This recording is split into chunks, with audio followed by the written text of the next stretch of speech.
morning, everyone. I'm genuinely grateful that you've chosen to spend this time with me today because I know life is really busy. And I know that you are here. If you are here, it's probably not because you need another webinar. It's because somewhere inside you, there is a question that hasn't quite been gone away. So I would like to begin with a moment. Not a theory and not a statistic, just a moment in life. Imagine you're sitting in a meeting. People are talking, ideas are being shared. Then someone asks a question, and instantly you know the answer. You know the better idea. And you actually feel it. You feel it right here in your, like under your collarbone, in your throat. You want to say it, but somehow you don't say it. You lean forward, you take a breath, you are ready to speak it out, but the words don't come out again. A few minutes later, someone else says almost exactly where we are thinking. Everyone smiles, they give you compliments, they say it's brilliant, what a great idea, they give that person. You smile too, but inside you, something quietly sinks. Because you know that moment could have been your moment. You go home, you have delivered, you have performed, you've held everything together like you always do. And somewhere underneath all of it, a quiet question you don't say out loud. When do I get to stop proving it? The same thing could have happened when you went to a promotion, you want to do a promotion, to set a boundary, or you told someone what you really, you thought. Same feeling, but different situation. What's happening here? How many of you have ever experienced something like that? That feeling that you want to say something, you're about to say it, you can't say it, and then somebody else says the same thing, and you feel that you've lost your moment. Please raise your hand or write me in the chat.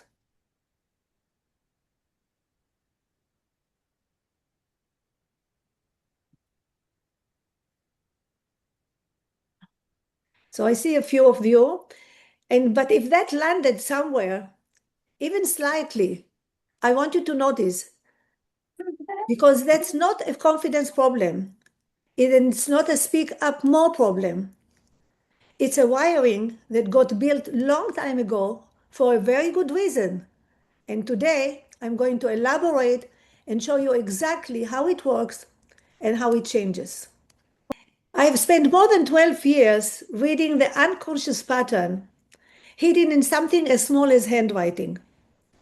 And the last several years, using the same lens to help high-achieving women see the pattern that they are running their lives. So I'm not going to give you a pep talk today. I'm actually going to show you the mechanism, how it works and what is happening actually in our brain. And when I say mechanism, usually it's the mechanism of the brain, how he protects the person from hurting his feeling. And here is what I've noticed working with women exactly like you. And I would like you to pay attention to the sentence that I'm going to say now. The higher you climb, the better you get at hiding the very thing that would actually set you free. So here's what I want you to do for this next hour. I'm going to answer a question that I hear from many women constantly saying, and they usually say it very quietly, almost like a confession. Why am I still not seen? And when I say seen, it can be in any area of your life. It could be at home, it could be at work, it could be in a relationship, in any area of your life. And it's not why don't you, I don't hear you saying, why don't you have more confidence? And it's not why can't you speak up more? But after everything that you achieved, why are you still the one who gets overlooked in the room?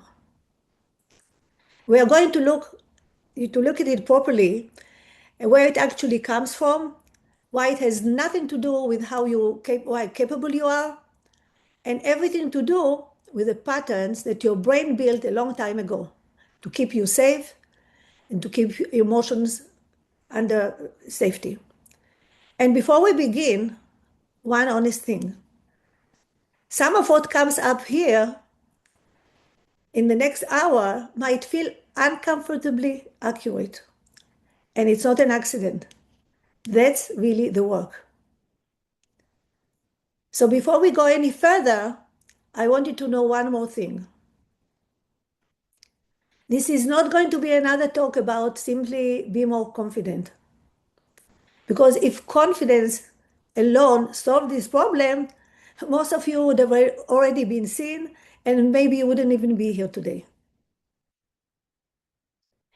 Most of the women I work with, usually, they possess a combination of intelligence and capability. They are responsible, hardworking, reliable. They are the women that everyone depends and respect and sometimes even admire. And yet, deep inside, many of them still feel overlooked, invisible, and unrecognized. And that is not because they aren't good enough, because somewhere along the way they learned patterns that help them survive, but no longer help them live fully. And once you see the pattern, you stop believing that you are the problem. And today is not about blaming yourself and it's not about fixing yourself. It's about understanding what's been running underneath, what's been running the show of your life underneath the surface. So let me ask you, how many of you have ever felt like I'm doing everything right? So why do I still feel unseen? And if that resonates, please lift your hand. Show me a sign. And you might look around you for a second. If you are comfortable, you are not the only hand in the room.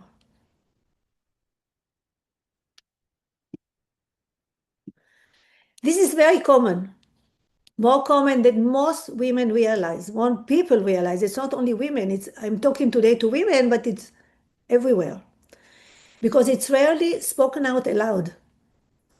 And honestly, that question became very personal for me. And let's go through my story. Because for many years, I was what people could call the good girl. I was responsible, helpful, reliable, always there for everyone. And from the outside, it looked like I was doing very well, like I had it all together. But internally, I was often disconnected from myself. I became so focused on being who others needed me to be that I even stopped asking myself the basic questions. What do I need? What do I want? What is actually true for me? And let me tell you a story about that. I was doing a course in interior design when I was living not with the same place that my family were. And, I was very, very happy with it. It was a whole year program and I was doing well. And we came to the end of the year. We had to hand in the last, project.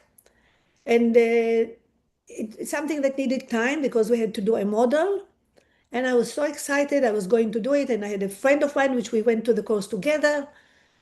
And then I get a telephone call and my family informs me, we are coming to visit you. Of course, I was so happy because my family was always my most important thing in my life. And without even thinking, I just said, of course. And then I started thinking to myself, What will happen with my project? How will I be able to do it? And they came. Obviously, I had no time for the project. And the whole year went for nothing. After they left, I was starting to really think in my mind, what have I done? Why am I keeping doing this thing? Why do I keep saying yes when I have to say no? It's something that really was inside me, and it was like in my brain already, something, a pattern that was taking me, and then I do things without even thinking about it.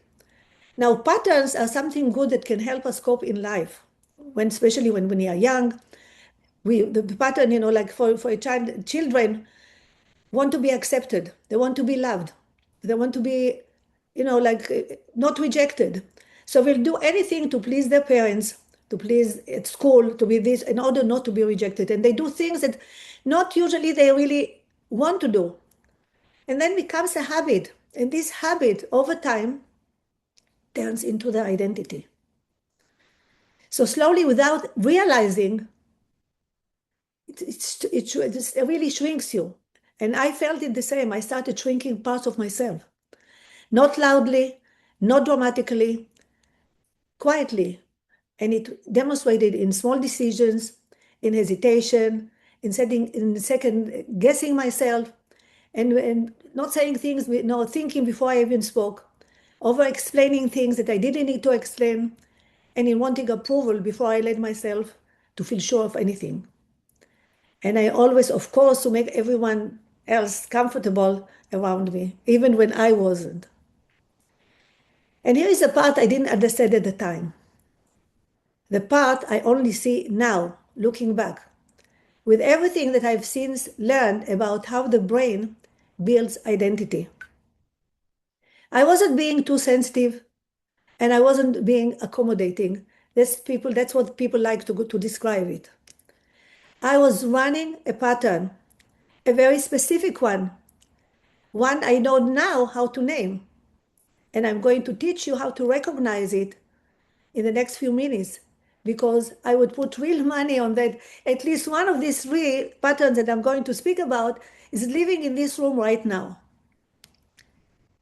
So here is what I've learned, both from over a decade of reading unconscious patterns in something as small as handwriting in graphology. That's what I did before I became a coach. And from years of sitting across from women exactly like you. There isn't just one thing that shows up. There are a few, and I will be mentioning three patterns. And I call them the hidden identities, because these are all invisible patterns. We are not aware that they are even working in us. And I want to be clear, these aren't flaws. They were brilliant solution ones. They kept you safe. They helped you cope. But the problem is only that they are still running the show long after the danger have passed. So the first one is the pleaser. The pleaser learned that being agreeable kept her safe. And she shows up as over-adapting, avoiding conflict, shrinking her own needs to keep everyone else comfortable. Then the second one is the performer. Learn that being perfect earned love or approval.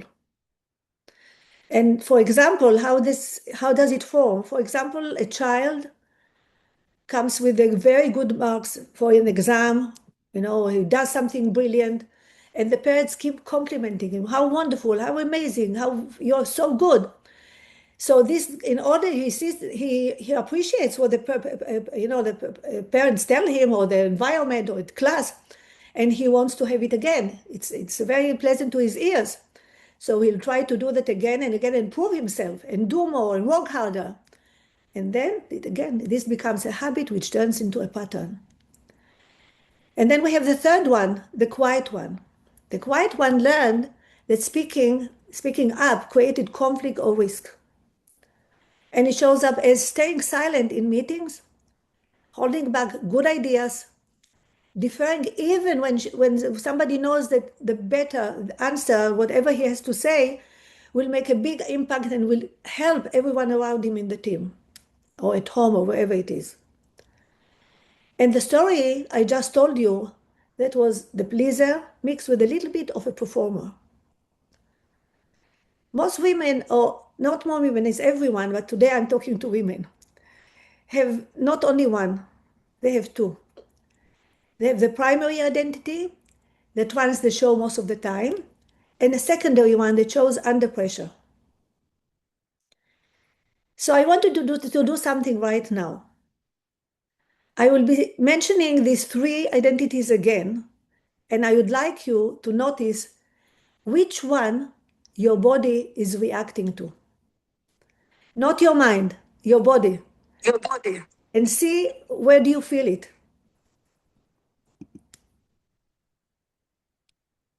Where do you feel the feeling that, oh, that's me? And you don't need to share it if you don't feel like it. Just notice it.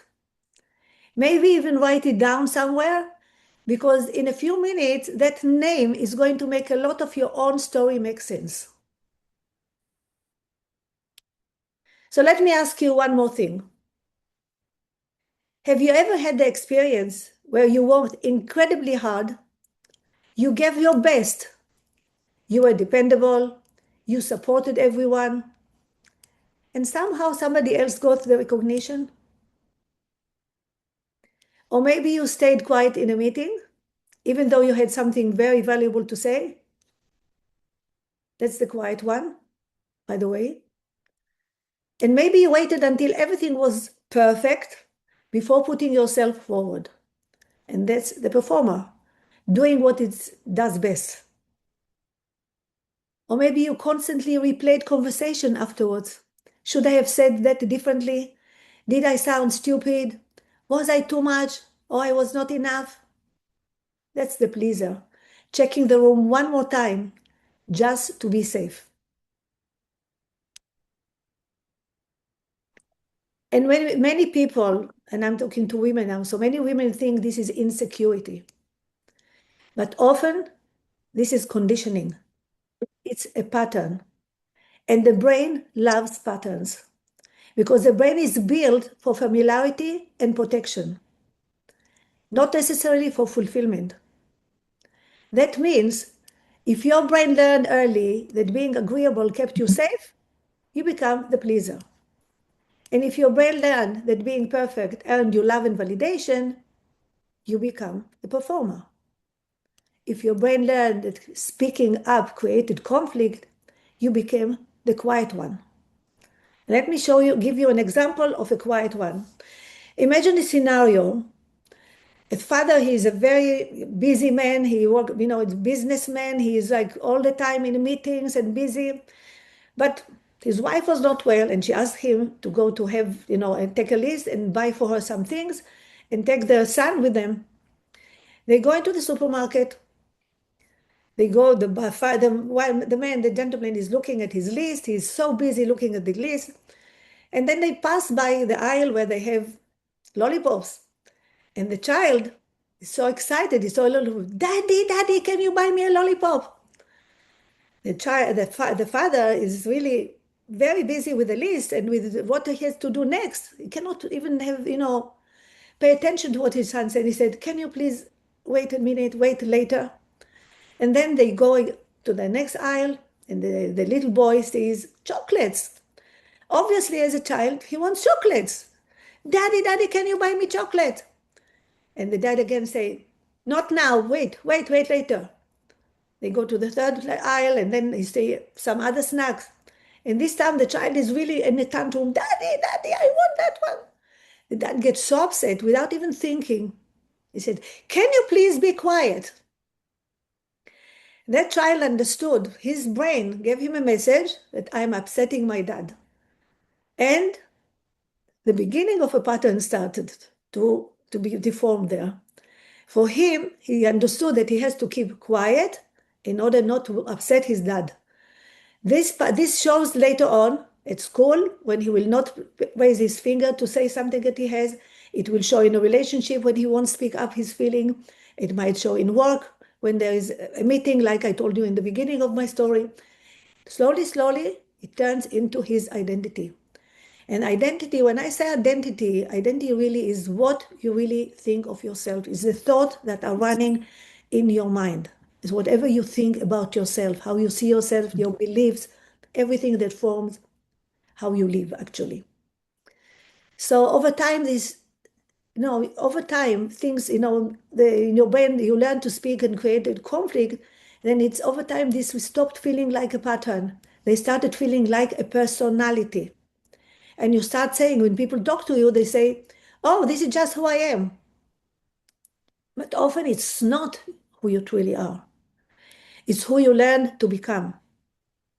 And you might be asking me a question. So why the same children in the same family react differently? Because what happens is our mind, we have conscious mind and mind. We have the conscious mind is 90%, and the subconscious mind is 90%, and our conscious mind is 10%. And the subconscious is really the one who, the conscious mind gives the order, the subconscious does what the conscious mind tells her. But imagine this, 90%, everything, any experience that you have passed in your life from the time you were born until the moment that we are talking about, everything has gone into your subconscious. And whatever you react is a result of the experiences that you've passed through your life. So every child also faces different situation. Accordingly, the brain chooses the right pattern that, the right, behavior or how to react, the right defense mechanism that needed him to, the way he needed to react to that certain situation. So because they experience different situation, they will become different. One will be the pleaser, the other one will be the performer, the one will be the quiet. So they cannot be the same. So this matters because when women stay in these identities for years, or people stay in these identities for years, they become exhausted. Not always physically, but also emotionally, mentally, and internally. And they carry the pressure of proving themselves, trying harder, being everything for everyone.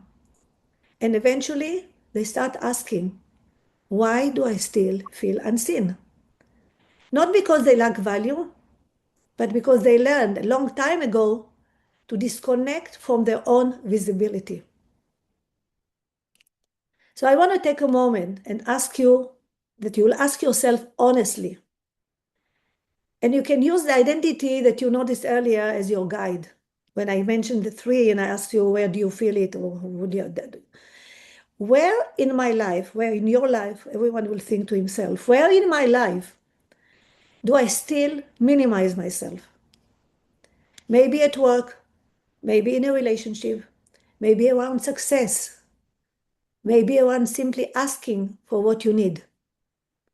You don't have to answer it out loud. Just notice what comes up. This is something you should reflect on. Sometimes awareness itself becomes the beginning of a change, but it's only the beginning. One of the biggest mistakes we make is underestimating the cost of staying stuck. Because when people think about people pleasing or perfectionism or staying quiet, they often think, well, that's just my personality. But these identities come with a cost, a very real one. And I want to name a few of them slowly, not to alarm you, just that none of them slide past unnoticed.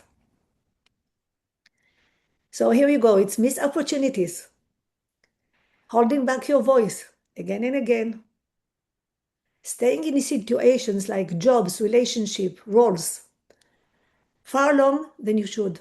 Sometimes you're in a relationship, you know it's not good for you, you know it's something you have to finish, but you still can't do it.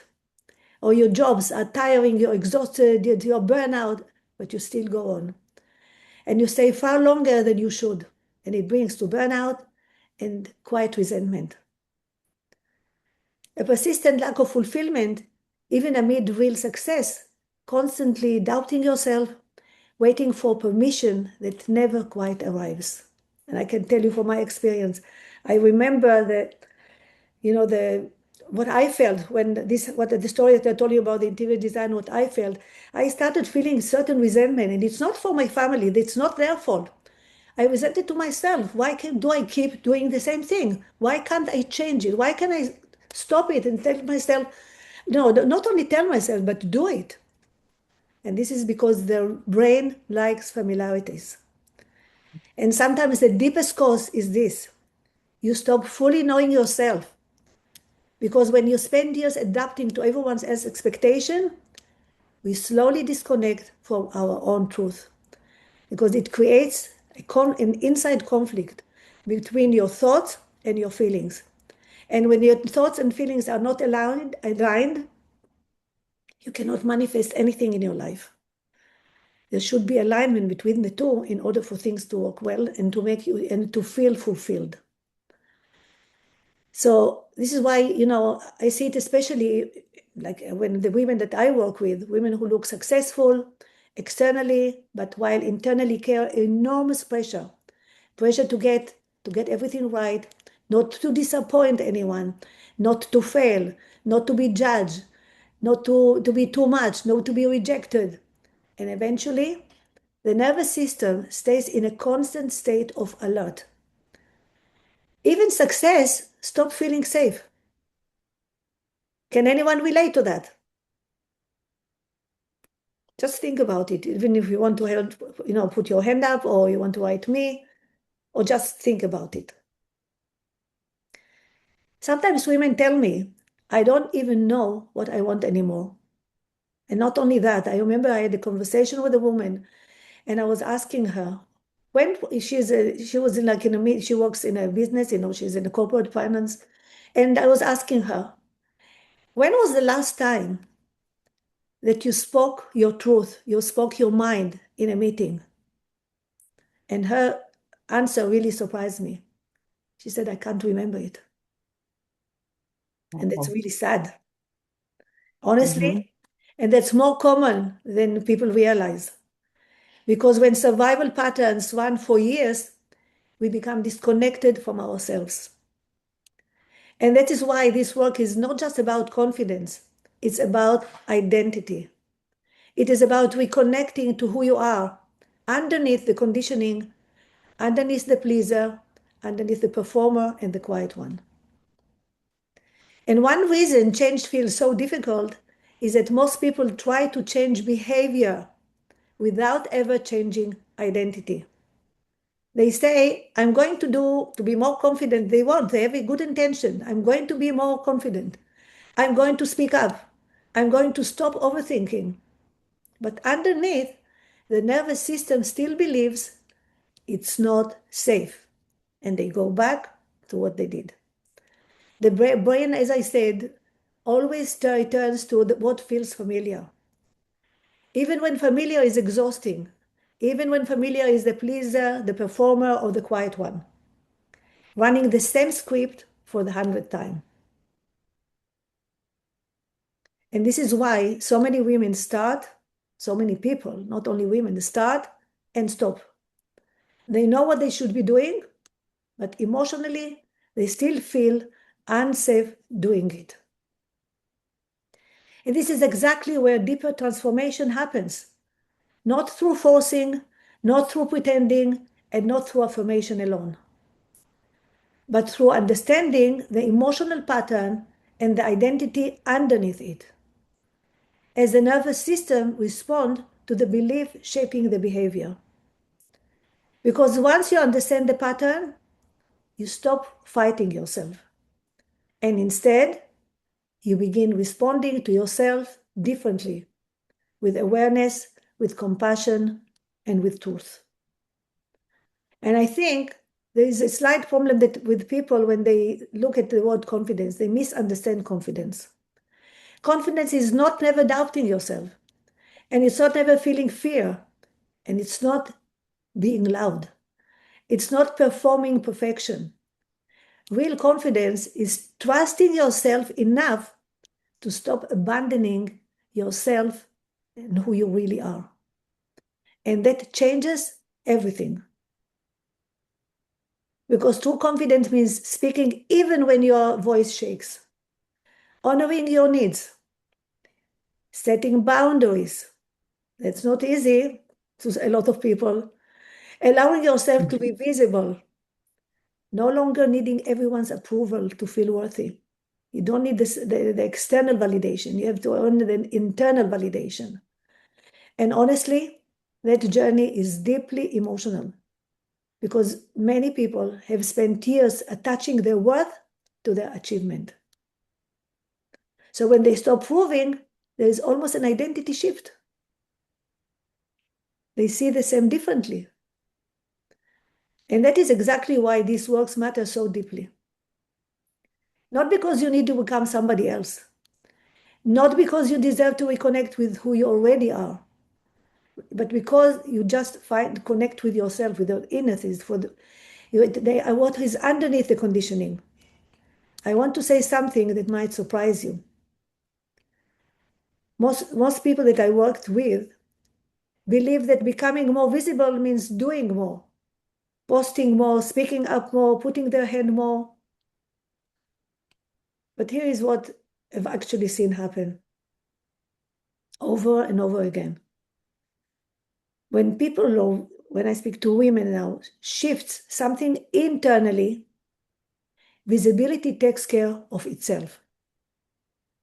Not as a performance, not as a strategy, as a natural consequence of no longer hiding what the real inside is. And let me show you what I mean. There are 4 internal shifts that I see again and again in the women that I have met. And each one creates visibility as a natural byproduct without the woman having to force anything. The first shift, from seeking approval to trusting yourself, trust your own reading. When a woman stops needing the room to confirm that her idea is good before she says it out loud, something in the way she speaks changes. She takes slightly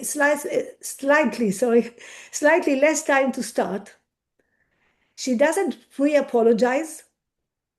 The room notices, and not because she got louder, but because she became clearer. The second shift, from performing competence to expressing truth. That the performer has spent years making sure everyone can see how capable she or he is. But performance, as brilliant as it can be, creates distance. The audience senses the effort. When she lets the performance down, even slightly, and says what she actually thinks, something opens up between her and the people in the room. And that's not vulnerability in the soft sense. That's contact. And contact is what creates real presence. The third shift is from making yourself smaller to taking up more space that you actually need and you actually deserve. Not loudly, not by becoming a different person, but by stopping the constant internal negotiation. Is this too much? Am I taking too much space? Should I dial this back? And letting yourself be the full size of your thought, your idea, your presence in the room. And the fourth shift, which might be the most quietly powerful of all, from waiting to be recognized to recognizing yourself first. Because here is what I've noticed. Those who are genuinely recognized for their value, they tend to be the ones who already believe in it, even imperfectly, even on the days they don't feel it.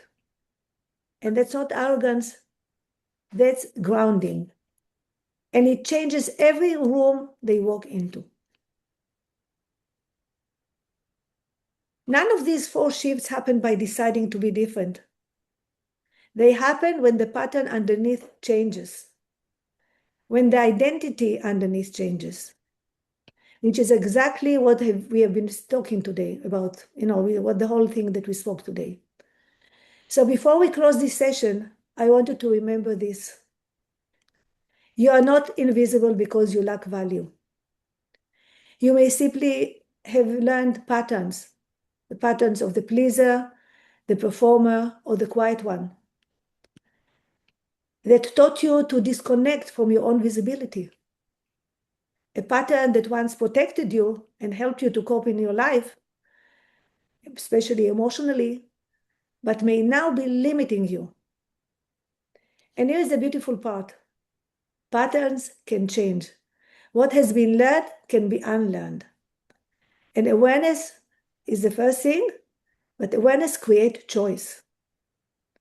Choice creates new action. New action creates a new identity. And when you have a new identity, you will have a new results. Because you have to remember, when you change, your environment change.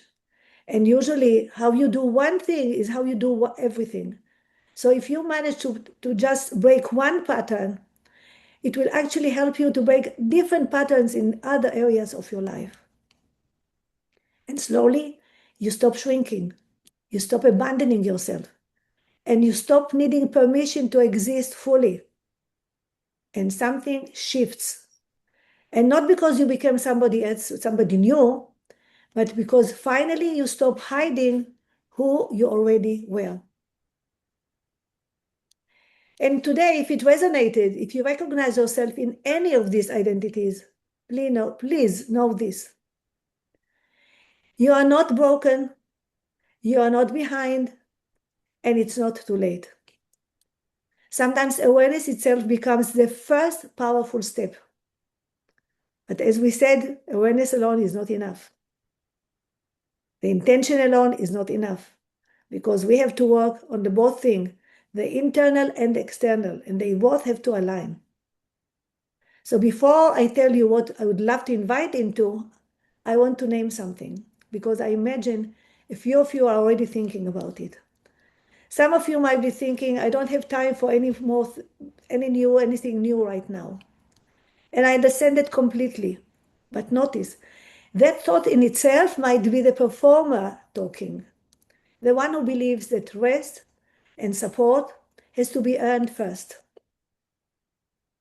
Some of you might be thinking, I should be able to figure this out on my own. And that's what not thinking too. Because that belief is exactly the kind of self-reliance that got you this far. And exactly the kind that's been quietly exhausting you. And some of you are simply thinking, it is going to be a sales pitch. So I can tell you it's not a sales pitch. It is a fair question, but it's not. And I'll show you exactly what it is in a moment. And if you understand the cost of staying in these patterns, and if part of you is thinking, I don't want to keep living like this, then I would like to invite you to continue the conversation, to have a clarity session where we explore together which of the three identities is actually running your life and which one shows up under pressure. What is happening underneath the surface in the patterns you may not have had language for until today? What becoming more visible, aligned, and confident could genuinely look like for you? And just so it's not a mystery, here's exactly what it looks like. It's a conversation, it's not a pitch, and usually it's about 30 minutes. It's a video call or a telephone call. It's free. You talk mostly because I will be asking you questions that will help you hear yourself more clearly. You'll actually find your own answers. The questions that by the end often make the next step obvious on their own. And at the end, one of the two things happen. Either it's clear there is a way that I can support you, and I'll tell you plainly what it is and how it could look like, or it isn't the right fit, and that's completely fine also. Either way, you will leave the call with more clarity than you came in with. And this is not about pressure, and it's not about convincing you of anything. It's simply a space to explore where you are and where you actually want to be. Because sometimes one honest conversation is enough to begin changing everything. And now, before we close the day, let's open for Q&A. If anyone wants to ask a question, now is the time.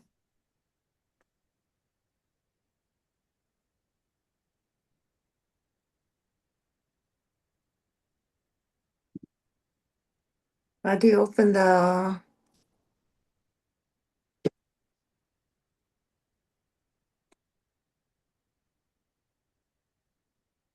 Anyone has a question?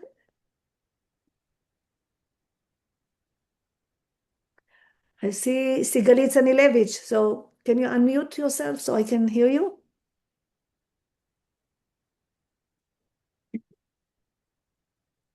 Sigalit? Do you Yeah, want I'm to? trying. Yes, please go. Take your time.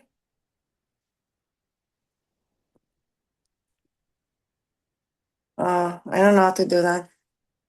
I can hear you. You can talk. Oh, you hear me? Yes, I do. Yeah.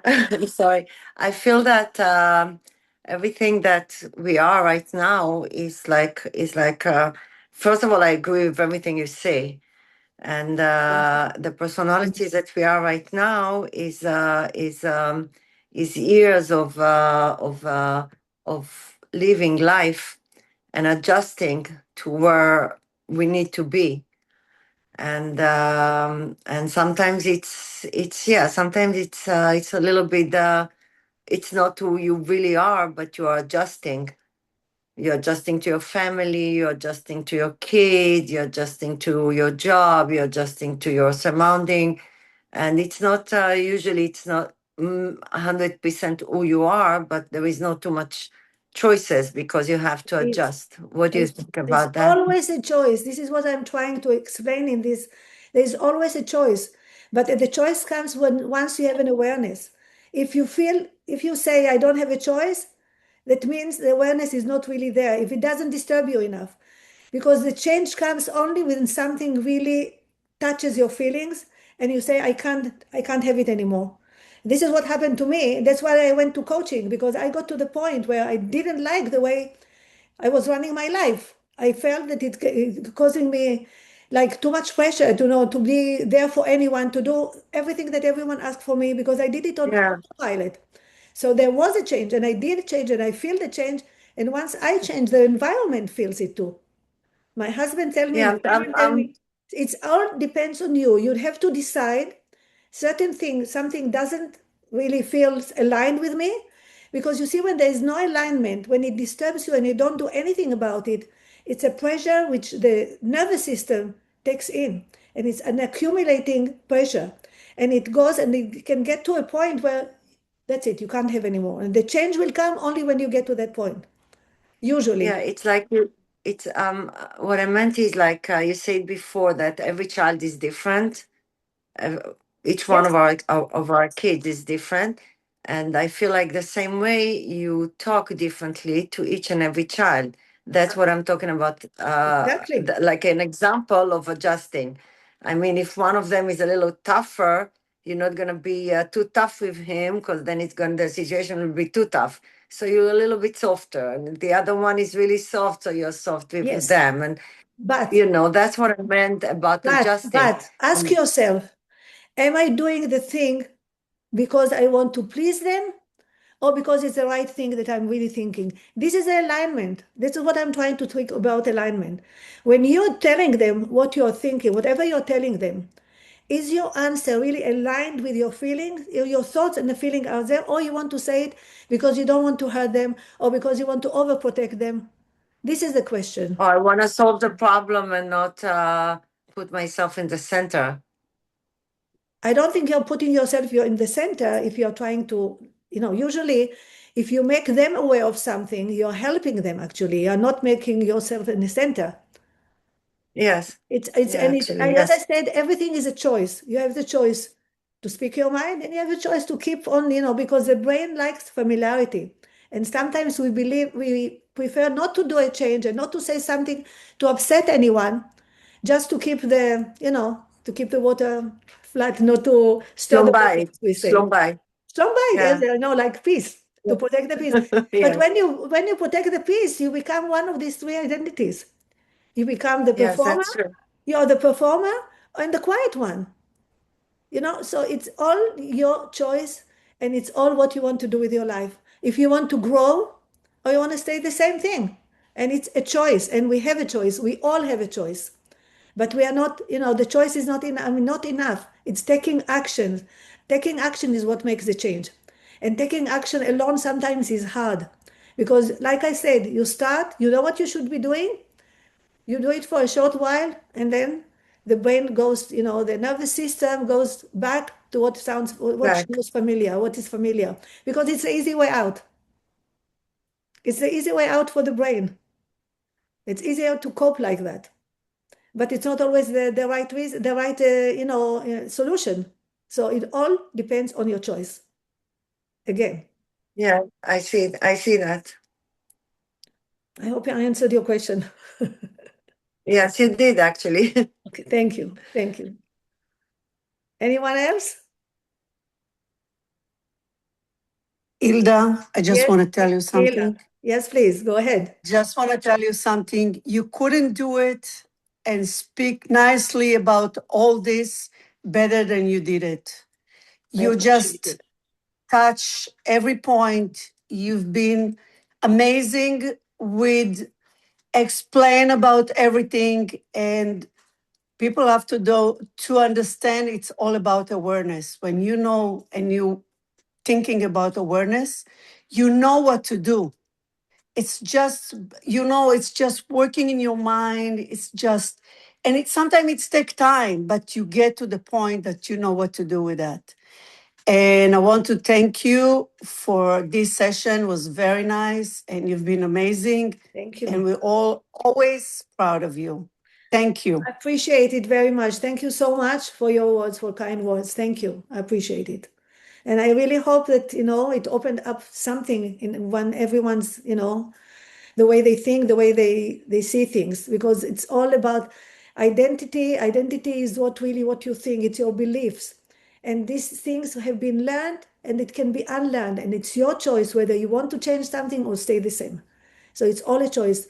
And this is when we do coaching, is not because we want to help other people understand the gap from where they are to where they want to be. And that's a place where we can help. And usually we don't give answers. That's what I was trying to explain before. When we do a meeting, it's just for you to understand where you are and where is the gap and where do you want to be. And you usually come with your own solutions. I don't give the solutions. I just make you aware, more aware, that you will find your own solutions. And when it's coming from within, from you, it will last. And if it is something that I will be telling you, do this, do this, do this, again, it will be just for a short time, and you will go back to your old self. Yeah, it has to come from here. Right? Exactly. And there should be alignment. The alignment is so important. Listen, just imagine when you want to say something and you don't say it, what do you feel inside? Just reflect about it. It caused a little bit of internal tension. Why didn't I not say it? Why did I not say it? I could say it. It's the I conflict should have inside. said. Yeah, I should have, but I should have. Come on, say it. Next time, learn something from it. Listen, I was the shyest person. I would never thought I would be sitting here and talking in front of people. Even now, like I speak, but the confidence comes not before. It comes by doing something, you get the confidence. And that's the way I feel. I mean, it just, doing it again and again and again, it's like creating new habits in you. Anyone else has a question, please? Don't be shy to raise your hand. Don't be the quiet one.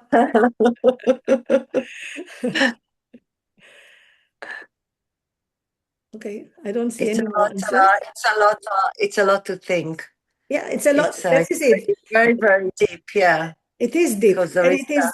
it was very hard to put everything in 1 hour. There is so much, Yes. that we can go deeper, but I had to really like choose the best, that I can put in 1 hour. And I hope I gave you an insight, and I hope that when you leave, you will have a little more understanding of how these patterns work, what the effect of it, what the impact of it, and you will understand probably yourself better. If you ask yourself, who am I? And where am I minimizing myself? In which area of my life after having these three identities? These usually are the main ones. Obviously, there is the one which you say the rebel. What is the rebel? I want to tell you, the rebel is the one just like the good girl. It's the same looking from the two sides of it. Yeah. Yeah, that's right. It's like also Very you want to get the attention and to please and to be accepted, not in the good way, but in the other way, but at least you're being noticed. It's everything you're saying. It's I'm saying that it's so deep because there's so many situations in our life, and so many relationships, and there is in every situation you actually you behave different. You behave Absolutely. different to this kid and to that kid and to this guy and to this girl, and you behave differently with different people. With some people you're truly who you are, Exactly. and with some people you're not, because it doesn't make sense to be. And it's very deep to think about it, of everything you're saying, and to say, okay, am I really who I am everywhere I go? Am I supposed to be who I am everywhere I go? No, Do I no. want to be who I am everywhere I go? Usually, like I said, there are two. There is one which runs the show, the two identities, and one which is like, on under pressure. Usually. Sometimes you have the combination of three. What was the first one? There is the one, the pleaser, the one who does everything to be, that he will be accepted, to do the right thing, to be nice, to be comfortable, even when he is not comfortable, saying yes to, even when he wants to say no. And Yeah. imagine when you say yes and you feel no, it's a conflict inside. And the nervous system takes it, even if you don't think about it, and it builds up. Imagine it's like an onion, and it's a layers and another layer and another layer. It builds up, and it all goes into the nervous system. And sometimes people say, why do I feel not good? Why it affect the body? Body and mind is really connected.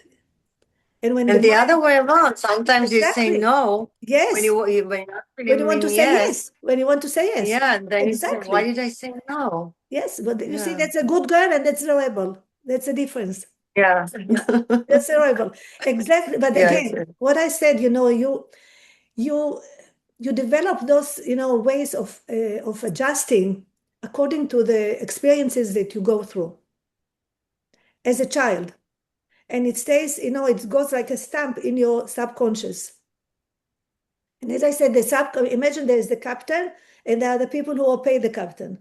So the conscious mind is the captain, but it's only 10%.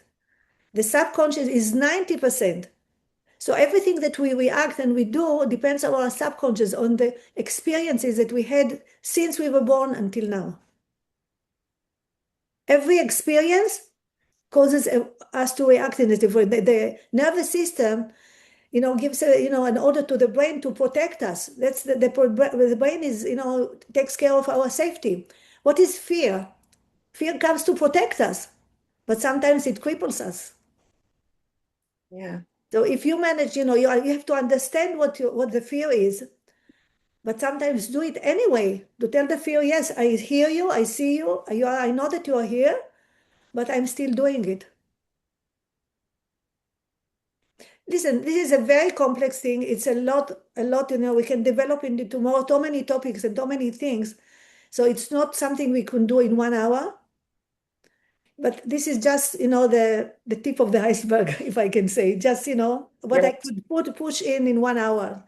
So I hope it gave you an idea of, how it works. And if anyone wants to ask something on this, I'm always here. You can always say, a clarity call for 30 minutes. It's free. We can talk. No problem. Whenever you want. Anyone. So I don't see any more people who wants to say anything. Anyone wants to will ask another question, please? I just want to say, I know I'm the only one talking, but I just Yeah. want to say You one and more Gila thing. were the only one now, because I can imagine there I, are a lot of quiet ones here. yes, yes. I just want to say that with the seminar that we took with you, which was amazing, amazing, amazing, and I've learned a lot.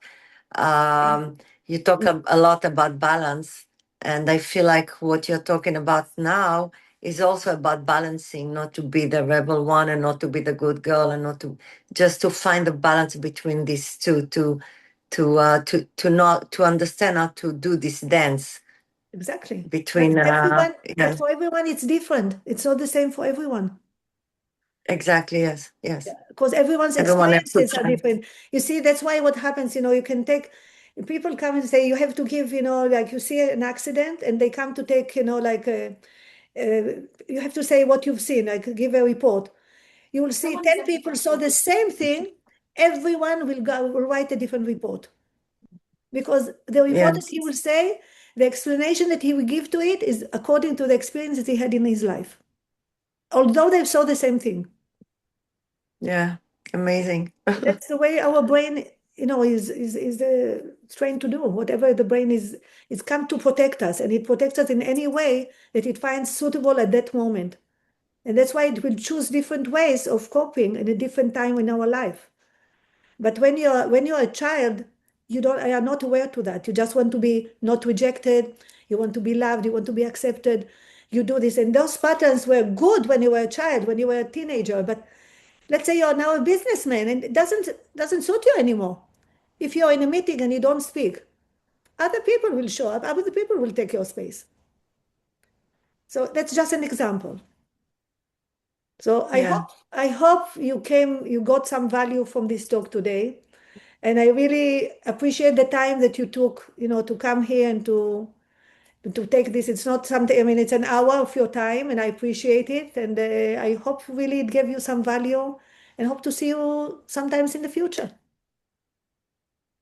You will. Okay. So take care, everyone. Anyone else? Thank you Anyone? very much. you. This was great. Thank you, thank you, thank you all. Thank you. Everybody. Thank you. Great. I appreciate it. Thank you very much. And Thank you. You were hope to see you wonderful. soon, either here or in different areas. Don't worry about it, whenever. Thank you. I love you Looking all. Thank you forward. very much. Bye. Take care Thank and have a you. wonderful day. Bye-bye. Thank you. Bye-bye. Bye.